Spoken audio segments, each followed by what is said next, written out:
And welcome back. Before unification, France consisted of different regions controlled by various nobles. Beginning in 1461, three kings required 50 years to unify. Even unified, localism prevailed. France was an underdeveloped nation.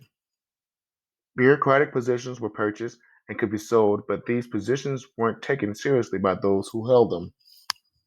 The king could and would levy excessive taxes, and the crown was still going deeper in debt because of unsuccessful expansion policy, court life, and corrupt officials. France's National Assembly France's National Assembly rarely met because of the great distance between the regions and the king and the relative weak positions they had against the king.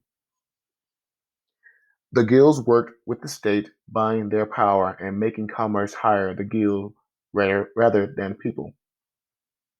The crushing taxes of France affected the most discouraging peasants from making investments or creating higher levels of production. Property rights in France used an inconsistent system called taille. Clergy and nobility were exempt from these taxes.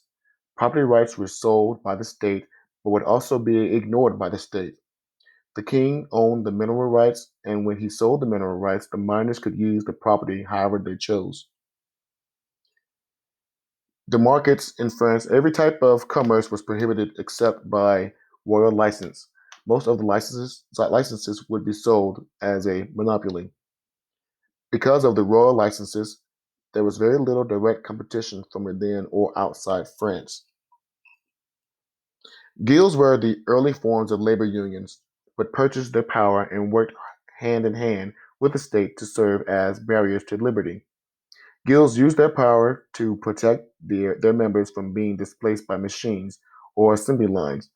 Overregulation stifled production and discouraged invention and innovation, keeping firms small and hobbling capitalism, which is considered the enemy of social justice. In conclusion, Spain and France were great examples of how the economic system and despots have failed. Spain, as opposed to working and developing their own resources, spent enormous amounts of money to try and conquer new territories to take advantage of their resources.